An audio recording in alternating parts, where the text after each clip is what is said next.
Tor. Hai tor. Ikut hai. Mau hai. Hai. Hai. Mau kau ni. Hai. Hai. Cari mo.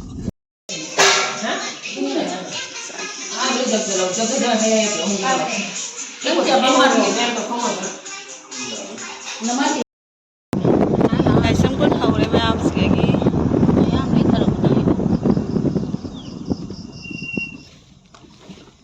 Cái thằng Cái gì?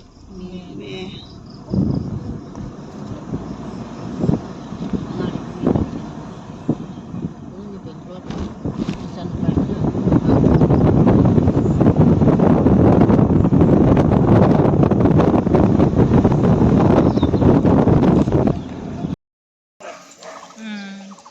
Hàng cái gì cũng hàng.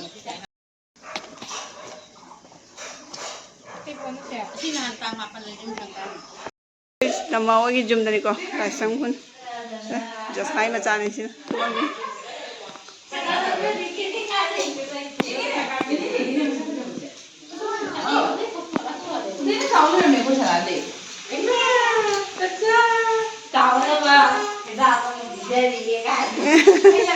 Sao?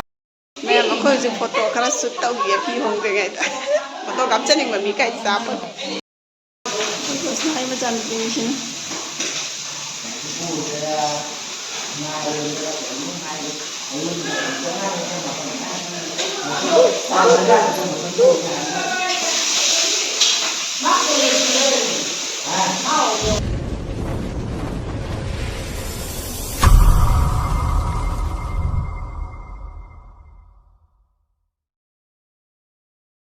Hello ma'am pura mamay dentals pong channel da ma'am butaram nong channel ma'am ay yung lagi lapo matunda intro logo nang hodre ato na sige yauraga haijage ay krai pham da line da ma'am ay se lai song khunda ko ina mama thade ba ko ko ikuton gi machan pe adugi da ko gi naw pa machan pa do adugi punchiron loge na lakpani punchiron logbi ba gi moina logde ba ko adugi ai di fast lak chabne ba ina ko ina mamem da lak tri ba do di ai su si ai na da lai mi ado jum da lai de di no logo na hodre intro logo na hodre Ko ya dal dum le ram ni da. tu sak ko nu pa sige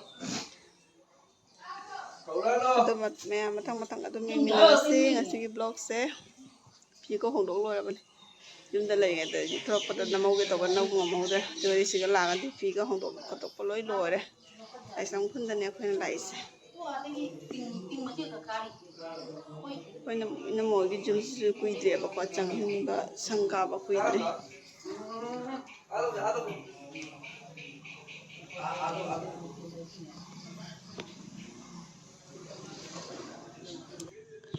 Ma'am sinju sudori akoi naw no pina sinju subena man taw hore dedi siga leire ma'am akoi na pu set pise ina mani ko adedi maga thangnana leire ba yellow set pase asisine ichenu bini mai hek manaw no pini masu laisang khunda mayum pale ba asinju je khoi thobina sem da mi me kaino tawraga inaw no pin duni ko mimi nga hapchalaga oina sinju se sura se aina dum video se kamna leire video se mayam mama su lobai kai go mayam se angang sina akoi na magi masu dare ko haidi macem hangi masu damagi su masu tare dana ko ado nupani mase mamau ko phange ba ko ina mase yam nganna macem hangi mamau ni na masu leire masu do masu ko phangjare ado mayam moina mathen ge yam tawbirame akhoi laktore na nga thongba uti thongba dugaidi sinju dugaidi nga thawngba adagaidi thangjing metpa mayam thangjing met tisina namagi macem hanni ko ina madugi macem hanni mana nga thongami nga su yam sati na hawme mana thongma nga da